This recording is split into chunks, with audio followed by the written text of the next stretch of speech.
Navi Mumbai, a city envisioned as a solution to Mumbai's growing congestion. A city designed as the gateway to India's future, built around mobility, opportunity, and vision. At the heart of this transformation stands one pioneering force, CIDCO. Since 1970, CIDCO has redefined urban planning through one guiding idea, transit-oriented development, where public transit becomes the backbone of a city's growth. Instead of expanding endlessly outward, Navi Mumbai evolved smartly, planned as a series of self-contained nodes aligned along its rail and highway spine. A compact, connected hub became India's first true expression of transit-oriented development. CIDCO's partnership with Indian Railways turned vision into reality, with the Vashi, Belapur, Panvel corridor forming the lifeline of this new city. One shining example of this philosophy is Seawood's Grand Central, a 20 million square foot urban core, where rail, retail, and recreation converge into a seamless lifestyle destination. Today, CIDCO's focus extends beyond infrastructure toward inclusion.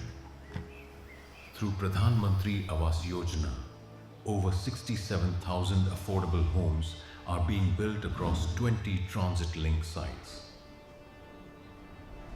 Strategically located near metro station, railway station, and bus terminals. And now, the Navi Mumbai Metro extends this legacy, connecting homes, workplaces, and the upcoming Navi Mumbai International Airport, soon to be linked to CSMIA through Metro Line 8, a landmark connection between two international gateways. At the heart of this mega project will rise AeroCity, an integrated hub where air, rail, metro, and road converge into one seamless ecosystem. With business parks, hotels, convention centers, and residential towers all interlinked through transit. Navi Mumbai will set a new benchmark. From vision to reality, CIDCO's transit-oriented development has created not just a city, but a new way of life. A city that moves seamlessly, breathes sustainably, and connects people to possibility. A living model for India's urban future. Can we have the PPT please? So CIDCO started with TOD as a necessity to decongest Mumbai, and now it has become a guiding force to develop more and more and bring a sustainable development model for the citizens. So we started with the station development on the suburban railway network. Navi Mumbai, a city envisioned as a solution to Mumbai's growing congestion. A city designed as the gateway to India's future, built around mobility, opportunity, and vision. At the heart of this transformation stands one pioneering force, CIDCO. Since 1970, CIDCO has redefined urban planning through one guiding idea, transit-oriented development, where public transit becomes the backbone of a city's growth. Instead of expanding endlessly outward, Navi Mumbai evolved smartly, planned as a series of self-contained nodes aligned along its rail and highway spine. A compact, connected hub became India's first true expression of transit-oriented development. CIDCO's partnership with Indian Railways turned vision into reality, with the Vashi, Belapur, Panvel corridor forming the lifeline of this new city.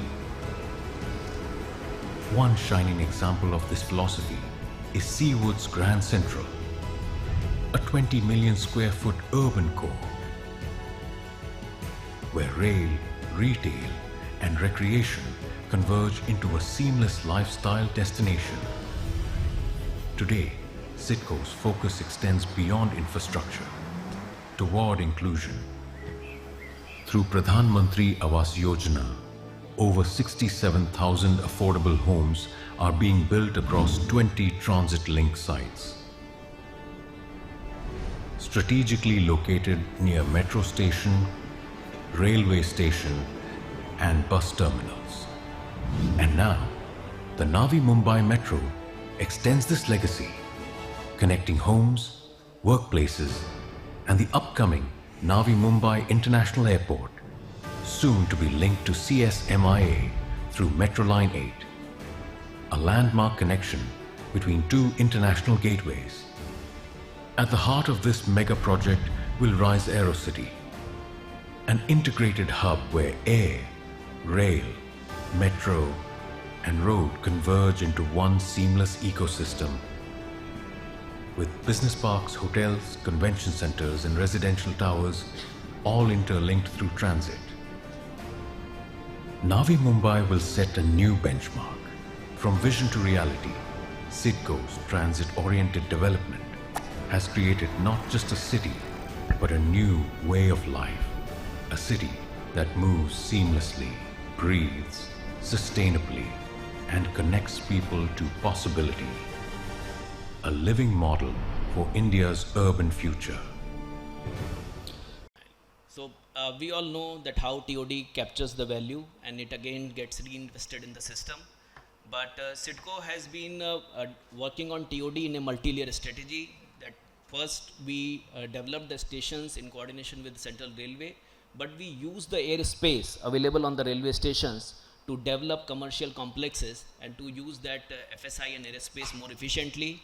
And then the Navi Mumbai Metro Corridor, which was a typical concept of TOD, that a 500-meter radius you get a more FSI. Not only this, we did not stop at this. The affordable homes under PMAY mandate, when government of Maharashtra was asked from government of India to build 1 lakh homes in Mumbai MMR region, CIDCO took up the responsibility of building 67,000 homes, and all those homes are being built on either railway stations, metro stations, bus terminus, even truck terminus. And the last but not the least, these corridors also have amenities for livability and talent attraction, ALTA, which is the new thing in the Niti Aayog's growth hub model. And the assets like golf course, Central Park, Center of Excellence for Football, all are being built on those transport corridors so that people can also recreate and, in very easily by using the transport. So this is one of the Seawoods Grand Central which you just saw. On the Seawoods station, there is a 20 million square feet commercial space, and also behind that there is a residential space which was used to basically get the advantage of FSI. And then these are 2 station complexes being built in around 2010 or something. Vashi Railway Station Complex and Velapur Railway Station Complex, which have around 1 million square feet of commercial space in each. And we use the airspace which we get due to the NFSI, which we get due to the forecourt area. This is the metro corridor, and along this we have been able to utilize the FSI being given by TOD in residential, commercial, and other kind of things. But this is one shining example how station forecourt areas of suburban railway stations were used to build affordable homes in a very good location and with all the facilities. So this is the Bamandongri railway station which you see in front, and behind that forecourt area has been used to build 5,000 flats for EWS and LIG on the sea view. So these are the locations which CIDCO chose to give affordable homes to the people of Navi Mumbai on railway suburban railway corridor. So as you see in this thing, that all these 1, 2, 3, 4, 5, 6, 7, 8, all of these, and 9, 10, 11, these 11 locations of CIDCO mass housing are on the suburban railway station corridors, and rest of them are either on nearby metro or bus terminus or truck terminus. So this was a real, we used the FSI provided by PMAY only. We did not use the TOD FSI because suburban rail does not come into that. But still the real outcome of TOD is being achieved through this model. And this is what I was talking about ALTA, that the golf course, Center of Excellence for the football, for general public, and the proposed art district is also being planned on the metro corridor, so that people who want to recreate, who want to, leisure, they also have a very good connectivity model for them. And also this Unity Mall, which is the Government of India project, so CIDCO chose a location which will be beneficial for the customers, not only customers but also the providers who can access this Unity Mall from the Atal Setu within 20-25 minutes from Mumbai, and the customers who can access the Unity Mall through the Bamandongri railway station. So the TOD has been the bloodstream, the main focus of CIDCO from the beginning, and through the using the airspace provided on the railway stations or metro corridor TOD, CIDCO has been able to utilize that FSI, and the government of Maharashtra, like all the other states, gives FSI advantage through TOD up to 4. Not only this, another policy of government of Maharashtra, which is Vital Urban Transport Project. So the value capture is through not only this FSI additional premium, but also Vital Urban Transport Project. So some of the projects are assigned this Vital Urban Transport Project nomenclature, and which are very vital for transport. And in the influence zone of this VUTP projects, government of Maharashtra or the local body charges 100% additional development charges to fund more of these projects. So these are the two models of government of Maharashtra which are helping us utilize the TOD in the best manner. So I'll stop here, and thank you for giving me this opportunity to share my thoughts with you. Thank you very much. Thank you. We all look city as a economic growth engine. By 2050 we predict, and there are data from World Bank, somewhere around 80 to 85% of the GDP is going to come from the cities, and we can expect about more than 65 to 70% of the population living in city area. With that background, I remember actually in 2014 I was in a training in Korea, KOTI, Korean Transport Institute. And I was told actually first time actually, they travel by BMW. And we asked what is BMW. They said bike, from house to the metro station by bike. And then mode is a metro mode. Then walk. That was, BMW.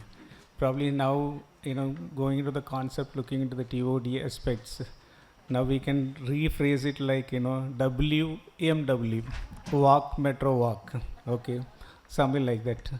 So with that anecdote, I'm just, from the first session, we have seen what TOD and what are the concept principles, all those things are very well covered. If you want, from my, side, I could say actually, yeah, TOD is really a sustainable mode, okay, which brings the footprint, energy footprint down, and sustainability in terms of resource saving and infrastructure cost and capital cost. So it's a huge plus for the sustainability, and it's quite a topic for the session. Second, does it boost the economic growth? Certainly, because there are data which we could show you how it brings the mixed development, and that helps to encourage both the transportation, the last mile and as well as the first mile connectivity.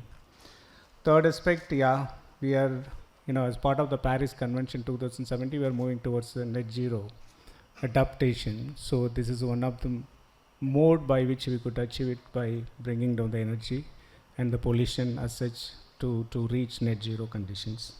Fourth, does it unlock the value, land value, financing mechanisms?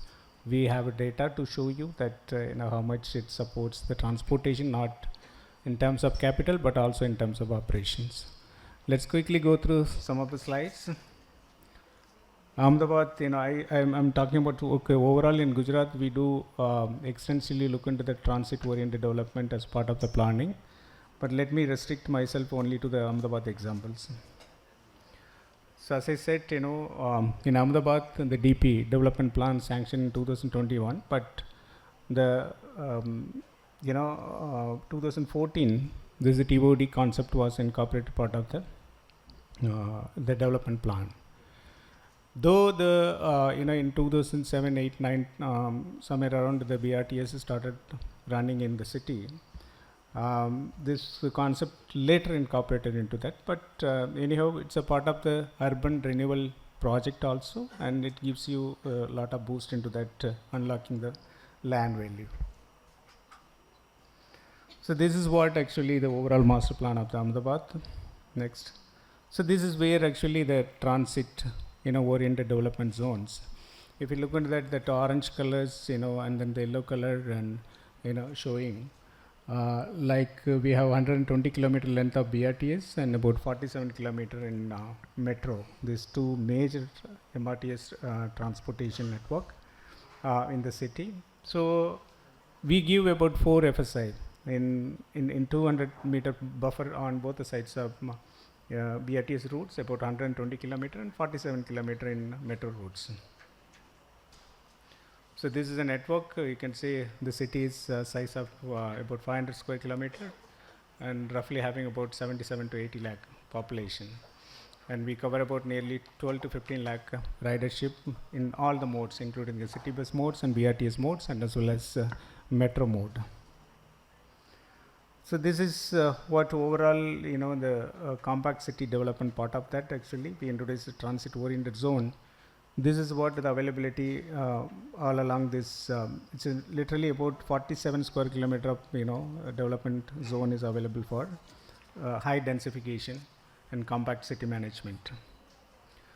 This, out of all those provisions of the GDCR with the control regulation, actually this is the highest FSI other than the CBD, Central Business District. It has the more FSI, and which helps to go vertically and densify the city. So this is what the impact and outcome of the TU is it transit-oriented zone and development nodes. You could see starting from 2015-16 till now about 552 cases of approval, and the BRTS corridor. I'm talking about the BRTS corridor. It's about 1,370 crore. That's the value unlocked in that particular sector. And in case of metro, the metro came into operation somewhere around 2019-20. 166 cases, literally nearly close to 300 crore. And CBD 28 cases, about 137. Though this gives a close view of how this sector, how this zone creates economic value. This also helps to increase in terms of supporting the operation aspects. Though the capital cost is much higher, actually, to some extent it helps us to help the operational cost. Part of this development, we are not talking about this within the old city urban renewal areas alone. We are talking about areas which is suburban, which is boosting the economy of the city also, which needs to be covered actually. Under that, actually, we proposed recently 5 satellite towns within Gujarat. Like in Ahmedabad, we will have 2 satellite towns with robust infrastructure, because without robust transport infrastructure, satellite town will never become a reality. Similarly, Bardoli for Surat, which come within 30 to 45 minutes travel time. And there is one near Baroda, Savli, and one is near Rajkot. And this is the next regional economic growth, planning, which we have done it, and we are going for the master plan as well as the transport planning for these towns. And another one, this is some of the facts actually how this growth has come up. Actually, if you look into that, this is what in seeing is believing. Actually, this is how this the high densification has come up in the city. And what was there earlier, what has come now. There's some of the photographs which you could see that. Like this is again, not only we are unlocking the value, not only we are bringing densification, we also widening the roads actually by doing local area planning, so that more and more areas put under the public domain for the walkability. That helps you to in the long run actually, as I said, WMW, walk, metro and walk concept. So thereafter, the redevelopment is one of the aspects. Whether it's going to be only in the redevelopment area, old city areas, yeah. Not only that, actually, we are doing it in the greenfield area also. That's why I said the satellite township, satellite town area is one aspect which we are concentrating. Second one is, we have this bullet train, high-speed rail corridor between Ahmedabad and Bombay. that is a huge opportunity for us now, not only for densification of cities, but also focusing on the industries, industrial infrastructure, industrial housing, those kind of things. Fortunately, we have 8 stations, and Mumbai has, I think, probably Maharashtra has 3 stations. We have 8 stations, and 8 stations we are constituting a high-speed rail planning as executing authority. We'll have a uniformity in terms of and densification, how we can incorporate intermodal transport aspect into that. That has been taken care. And all along this, corridor also will come up as part of the transport-oriented development.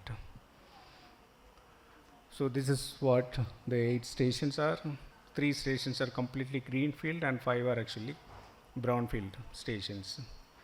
So overall, this entire corridor will become an economic corridor and will help us, boost as we talking about the 5 trillion economy, and also talk about Viksit Bharat 2047, as well as moving towards regional development. And this located in prime areas. So hope to bring more and more people on the outcome side, in the sense people mode shift from private car mode to the public transport. That is the ultimate aim of this transport oriented zone and node development. And more TCC, transport commercial complexes, are coming up in station areas, and we are planning actually on the station, we are planning a housing scheme also, so that that is the ultimate kind of TOD experience. With that, today's panel, we have a quite diverse field of officers, and Mr. Shantanu Goel, Joint Managing Director, CIDCO. It's one of the oldest corporation in India actually executing infrastructure projects. And Ms. Fumiko from ADB, Director General ADB. And Mr. Shekhar Patel, President from CREDAI, and he is also from Gujarat. And Mr. Mahadev, Chief Transport Communications, MMRDA. So we'll have their wide and diversified experience in terms of execution of such projects, and which fueling the economic activities within the city and probably in the suburban areas. Let's stick to the time limit, and probably we'll open up the session at the end for 15 to 20 minutes for the question and answer. Thank you. Now I request Mr. Mahadev, Chief Transport and Communication, MMRDA, to present his experience and his case from MMRDA's perspective. Thank you very much. Thank you. Very good afternoon to the esteemed panelists and the esteemed audience. And I would like to thank the organizers for giving MMRDA the opportunity to present what they are doing in the area of transit-oriented development. So, to begin with, most of you would be knowing about the Mumbai metropolitan region. As you all know that Mumbai is the business and the financial capital of the country, and also known as the city of dreams, maximum city, city that never sleeps. So all these monikers, they stand for Mumbai. So we are, at present, the population of MMR is about 25 million or so, which is about 2% of the country's population. And the GDP at present is about 140 billion, and we contribute about 5% of the country's GDP. So that's how important this region is to the whole country. At present, we have a population, a density. We are among the densest populated regions in the country, and the density is close to about 4,000 to 5,000 persons per square kilometer. So, giving you the basics, we would, in the next 5 years, we are, trying to grow the GDP of MMR to about 300 billion USD. So this is our target for the next 5 years, and we are working towards this goal. And I will show you how we are going to achieve this goal of 300 billion USD in the next 5 years. So MMRDA was established under the MMRDA Act in 1974. We came into existence in 1975. So we are completing 50 years of our existence this year. So many of you must have already heard of MMRDA, We are basically, to put it in a nutshell, we want to create a very livable, sustainable region through thrively economic growth. We want to have a very thriving economy. So this is our vision. We have an area of about 6,000 odd square kilometers, and we would like to provide connectivity from one corner of MMR to another within an hour. So within 59 minutes, that's the goal of the government, and we would like to translate that vision into reality. As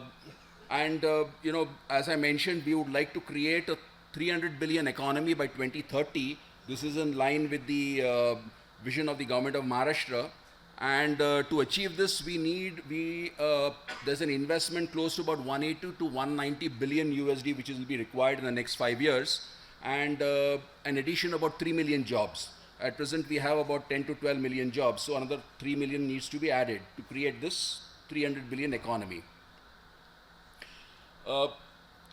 Earlier, if you see, up to the 1990s, there was only one, you can say, job center in Mumbai, that was in South Mumbai, in the Nariman Point Fort area.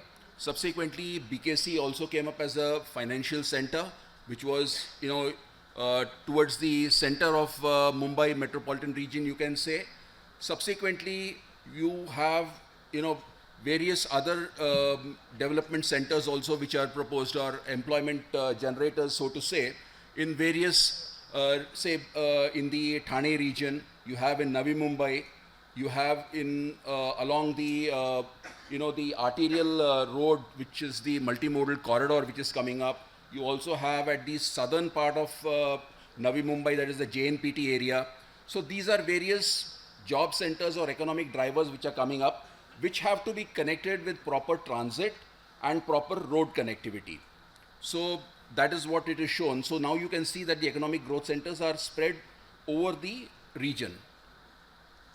Now coming to the metro master plan. See, as you all know, Mumbai initially, the suburban railway was the lifeline of Mumbai. So about 450 kilometers of suburban railway lines, the Western Line, the Central Line, and the Harbour Line, they were the lifelines of Mumbai. But you also know that presently these the suburban railway system is highly congested, though they have a good operational performance, but it's highly congested. And unfortunately, we are also seeing number of deaths which are occurring due to the suburban railway operations, either people falling off the train or, meeting with accidents while crossing, because probably there is no, there are not well-defined railway crossings and all those, so and so forth.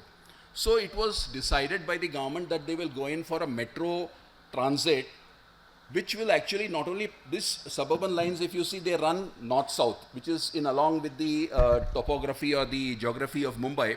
So the metro lines were proposed in such a way that not only they run along other densely populated corridors, which are more or less, you can say, parallel to the metro lines, but along the road corridors. So they follow the road corridors, and also they also provide east-west connectivity. So a total network of about 338 kilometers is presently part of the master plan. 80 kilometers or so is already operational, and that includes even metro line in Navi Mumbai. It also includes, in fact, Mumbai has got the first PPP, first metro line which is executed on PPP, which is the east-west line connecting Warsaw with Ghatkopar. So we expect that in the next 5 years, we'll be able to implement this 338 kilometers. A lot of the work is already underway, and we propose that, or we are anticipating that at least 50 kilometers of metro line will be commissioned each year.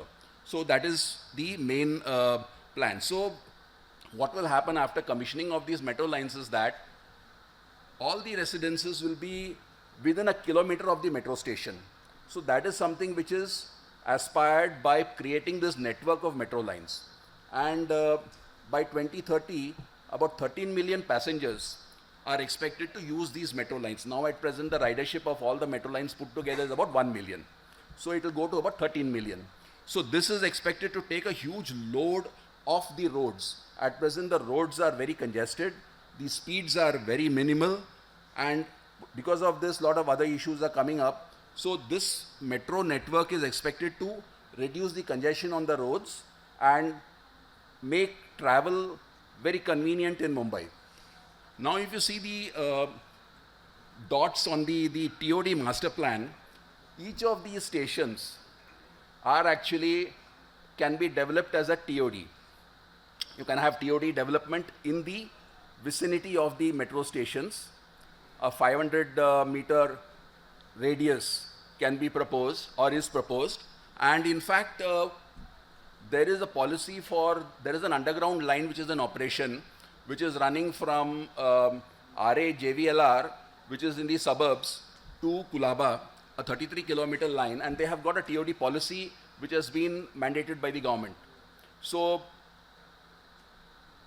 you have to provide connectivity from your development to the TOD station, to the metro station, and in lieu of that, you are offered some higher FSI benefits. So that TOD policy is already in place for the underground metro line, but the implementation of the same or the benefits of the same are in the pipeline. So they are not actually implemented so far, or they have not fructified so far. Yeah, so these are the 17 metro lines which are going to come up in, which have partly come up and which are actually proposed as part of the master plan in MMR. And they are being implemented not only by MMRDA, or majority are being implemented by MMRDA, but also by CIDCO. There is another organization called MMRC who is also implementing metro lines in the Mumbai metropolitan region. And Mahametro is also implementing a ring railway in Thane city. So there are a number of agencies who are implementing metro lines in the metropolitan region. All these metro lines, they envisage an investment of about 2 lakh crore. So $25 billion is expected to be spent for implementing these metro lines, which is close to about 400 kilometers. One important thing which I would like to bring or mention here is that, as the Joint MD of CIDCO also mentioned, these metro projects are all declared as vital urban transport projects by the government of Maharashtra. So what happens is that there is an urban transport fund which is created at the government level, and 1% additional stamp duty in the influence area of the metro line, 100% development charge, whatever money is going to come from the TOD, excess FSI, the commercial exploitation in the depot area, parking, all this is going to flow to the UTF. And the government apportions that money to the VUTP projects. So this is an important development for creating for development of transit. So this is something which many states can learn from. In addition, actually, Cleo mentioned, government of Maharashtra, just to, a little aside, but something which is very relevant, the government of Maharashtra is coming out with the UMTA Act. So already the draft bill is with the government. So what will happen is that there will be this interagency coordination. A lot of agencies are not talking to each other, especially those which are dealing with urban transport. So because of this UMTA bill, that authority, there will be an authority at the chief minister level. So all the agencies, whoever may be involved with urban transport, they will all come together, and this UMTA bill will facilitate that. So that is a step forward. So this is what I'm saying. See, there's a lot of interchange with the suburban line, the metro lines, and these interchanges are very crucial TOD points. So this is another thing. See, in Mumbai, it's not very easy to provide TOD-based development. A lot of issues in the sense that most of these metro corridors are along very densely populated areas. So to have TOD, you have to specifically identify. It is not possible that it's very easy to do it at every metro station. It has to be very selective. But at the same time, what I would like to point out to you is that, see, there is this bullet train which is running from Mumbai to Ahmedabad. So there are four stations in MMR. One is the BKC station, then there is one at Thane, then there is one at Virar, and there is one at Boisar. So at Boisar and Virar, we are having a proper TOD development, and this is being done through JICA. So through JICA, we are planning a proper TOD development at Virar and Boisar, and at Thane, it is being done by the municipality. So this is another important development in TOD, interchanges. So this is how the metro corridor, what is going to happen because of the implementation of the metro master plan is that your public transit ridership is going to go up, which we expect 27 million by 2041. The public transit share, which actually now in Mumbai was actually earlier always considered a city which patronized public transport. But because of severe congestion, or you can say, over congestion in the suburban lines, non-responsive bus transport services, in the sense that bus transport services deteriorated, services in suburban line became very uncomfortable, people shifted to private mode. But now we expect that with the metro master plan implementation, development of proper first and last mile connectivity, other sustainable modes, with regeneration of the bus transport as feeder, this public transport share should go up. So average journey speed on the road will go up. Now that doesn't mean that you're going to have generated traffic and again the roads are going to be congested. So what we are planning is that because of the adequate now road space which may be available, we will give a lot of emphasis to running of buses. So people don't shift to private modes again, or probably there's no amount of generated traffic again, so that car traffic keeps on increasing, because car traffic is increasing at the rate of 10%. You can wind up in a minute. Yeah, I'll just wind up, sir. So this is something which everybody knows what we mean by the multimodal integration, which is very key, very the crux for TOD. And the predominance is given to walk, bicycle, IPT, and the feeder bus. What we have done is that within 50 meters of the entry exit of the metro station, the provisions for walk will be there. Then it also includes the public bicycle sharing. Then within the next 100 meters, we have the provision for the IPT feeder bus system. And then finally, we have the provision for the car, taxis, and as well as the private vehicles. We have not got any private vehicle parking near the metro stations. It is only the pickup and the drop. So this is again a repetition of what is there earlier. So this is the benefit. So you have a proper first mile, last mile connectivity, promotes the use of public transport, improves the ridership, emission reduction, reduces congestion on the vehicles. These are all known facts. So what we have done is that we have widened the footpaths, we have provided bus bays, cycle docks, then we have provided feeder bay for the buses, then proper information systems like signages. We have provided bays for Uber, Ola.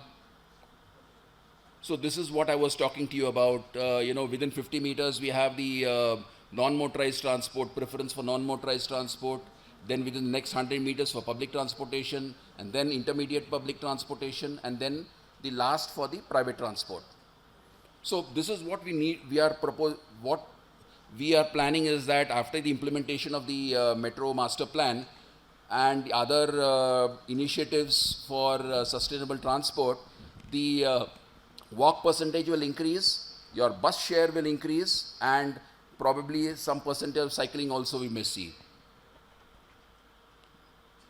So these are some of the features we have taken.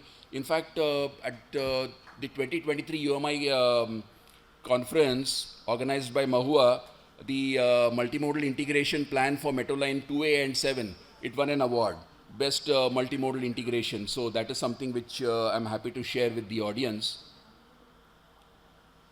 So these are some of the pictures you can see of Metro Lines 2A and 7 which are operational presently. Foot-over bridges also. So another thing, I just take half a minute. This is another policy which we have got, FOB policy, in which we provide connectivity to the nearby residential areas, nearby commercial areas, and those people construct this FOB and provide the connectivity from the metro station to their property. So this is another initiative which has been taken by MMRDA.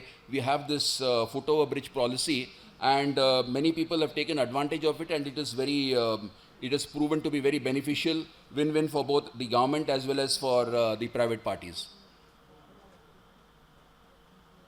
Yeah, then the feeder bus system, which I told you about.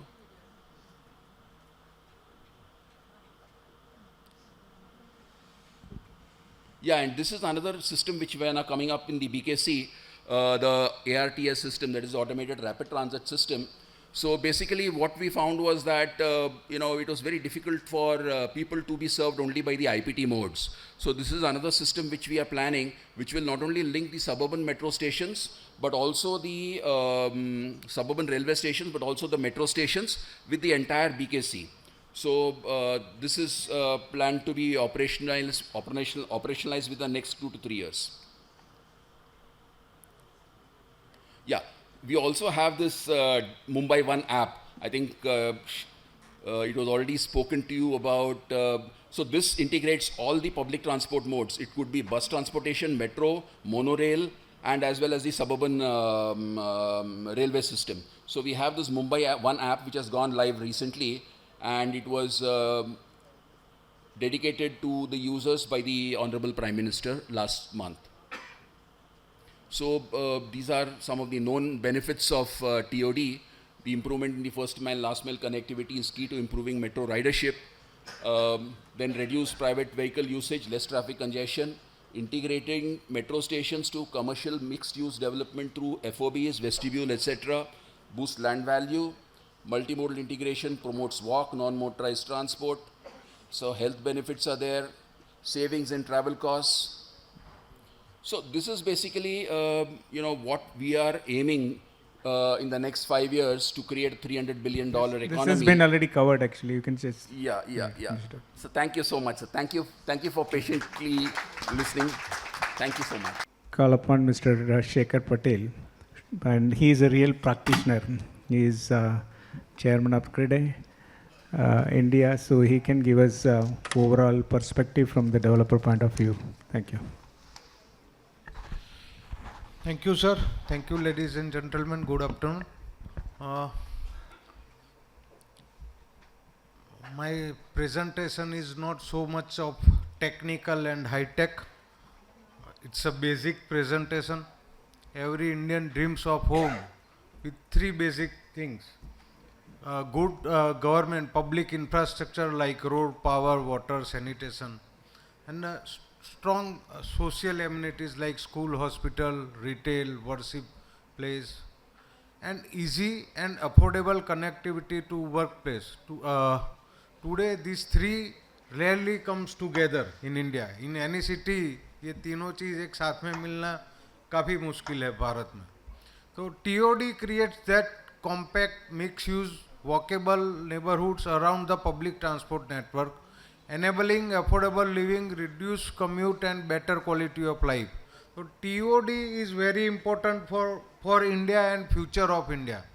Currently, sir, give you the numbers, everybody knows about this number, but I want to re-emphasize on these numbers that Indian population is 1.46 billion and the urban population roughly 38%.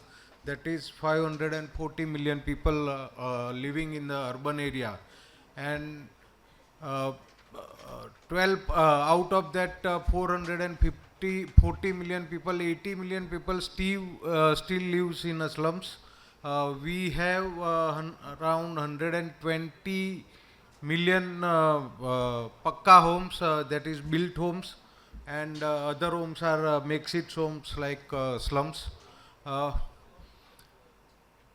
In future, in next 20 years, the way India is growing and the projections and the numbers are in the Viksit Bharat, Indian population, total population from India, 60% of the population will stay in the urban areas. That means around 900 million people, 90 crore लोग urban India में रहेंगे. Today we have 120 million homes in urban India.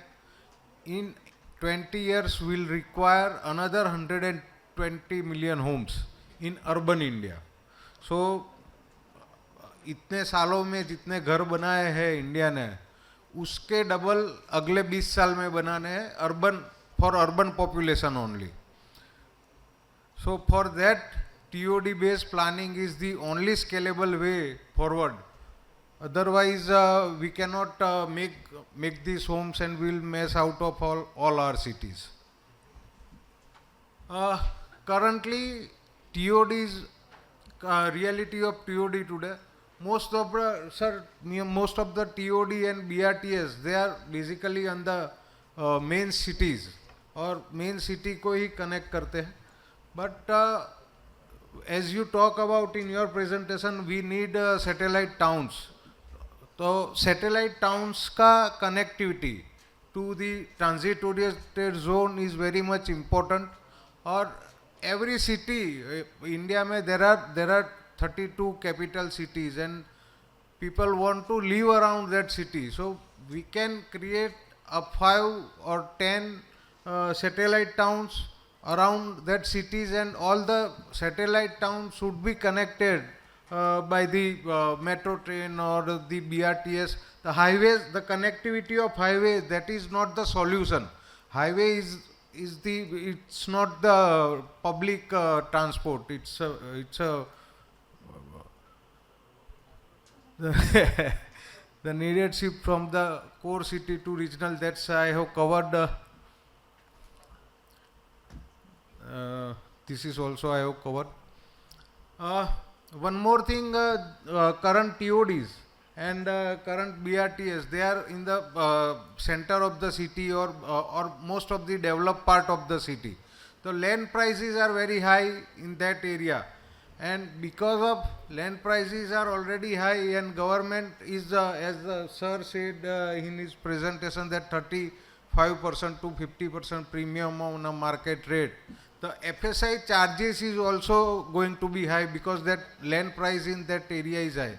So in this TOD, if you give higher FSI, but it will cost, you cannot make a affordable home in TOD zone because of the FSI cost and the land cost. So for that, government has to think differently for affordable housing.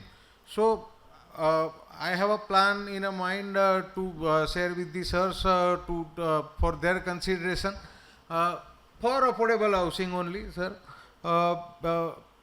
Size जो घर का size है, sir ने जैसे बताया 60 metres, below 60 metres they are charging 30% of a premium, but a square metre base amount, यहाँ पर थोड़ी गलती, एक जीरो कम लगा है, 2000 की जगह पे, sorry. So 40 up to 45 metre का घर हो तो 2000 rupees square metre should be the charge of extra FSI. 60 metre में 3000, 90 मीटर में 5000, and above 90 metre market link price is okay. So in that way we can give affordable housing to these people only. यही segment है जिसको TOD की requirement है, और वहाँ पर we are supplying premium homes. So we are not doing good for the people and for the society. Sustainable housing में already काफ़ी सारे state has introduced the 10% rebate on premiums, so that's already taken care. Risk sharing, governance and approval, monitoring key performance. So basically this is the last slide. TOD is good economics only when it is good policy. When premiums are fair, risks are shared, and affordability is built in, TOD becomes the true engine of urban transformation. India must add 6 to 7 million homes every year till 2047 to achieve that goal of 60% urban population. The only sustainable and inclusive way to achieve housing for all in Viksit Bharat is through TOD-led regional balance and government support TOD development. Thank you very much. Now I request Ms. Fumiko, DG ADP, to share her experience on transit projects executed in the world. Good afternoon. And you can please call me Cleo. Usually they don't put my Japanese name there because I've gotten so many weird names like Flamingo, and it just gets to be a mess. So please call me Cleo. It's my pleasure to be here today, and wow, what an impressive crowd. I didn't think everyone would stay for this, so But of course, all the presenters are very impressive, so I guess I'll try to be as good as possible. India, with its diverse population and the scale and the size of its cities, I mean, there is not really a choice but to go for, compact city designs. Now, how to make the best of what you have and how to make the best of the infrastructure that is already existing. Cities are engines of opportunity, but to unlock the full potential, compact, connected, and inclusive urban spaces are key. And, well, can you imagine cities where people and opportunities are just a short transit ride apart, where climate resilience and economic vibrancy go hand in hand, where every renewal project sparks productivity and creativity and uplifts the communities? This is a vision necessary for India's ambition for urban transformation. So these are the 5, what we call pillars of why we do this. So we call it transit, inclusion, growth, efficiency, and resource mobilization. Actually, I think in this morning's speech by His Excellency, the Secretary, they were talking about the economic thinking. And so how to get the biggest bang out of the buck that you invest in. So that would be that for us, from what we've seen in the global examples, it is really on the regional planning, TOD, and creative redevelopment. With these, you can get much more out of your investment than with doing separate planning. And that becomes the most difficult part for the thinking that is there, because a lot of the governments that we deal with have difficulty in coming together. I think the transport entities may have their planning. Probably for Mumbai, this is not a problem, but for the places that we've worked in, all these different entities don't talk to each other. And that's where additional costs come in, and that's where really difficult to get private sector to come and invest. So regional planning needs to be done seamlessly to have that biggest bang for the buck. And we have an example for you. I hope I can show it within the 3 minutes and 21 seconds that we have. From my own country, we do some things okay, although we're a declining economy, we still have some good examples. It's called the Urban Resilience, it is, the Japanese government created the Housing Corporation in 1955, and which has been evolved into the Urban Renaissance Agency. And in this semi-government organization, it specializes in large-scale urban quality development. And these are the guys who goes into an area, and they are the trusted go-between with all of the different parts. And that's where they go into looking at what we call the tiger, the transit, innovation, integration, all that. And TOD is realized through all of the objectives, I think that was already mentioned, and then I think in the previous conventions we went through. But the land readjustment and amalgamation schemes incentivize floor to area bonuses and relaxation of building bylaws. So just for our little commercial, if you don't mind, we've with the World Bank, we launched of course with the government, we've launched these 3 knowledge documents, but we don't think these are just knowledge documents, that these could be the underpinning of the logic for the Urban Challenge Fund upcoming, hopefully, so that there is a commonality for the urban agenda that goes forward, as His Honorable Secretary was saying. Okay, so the urban resilience, here we go. Okay, so one of the examples that we have is the Takanawa Gateway project in Tokyo. Well, it was like this. Okay, and then Oh, run out of time, sorry.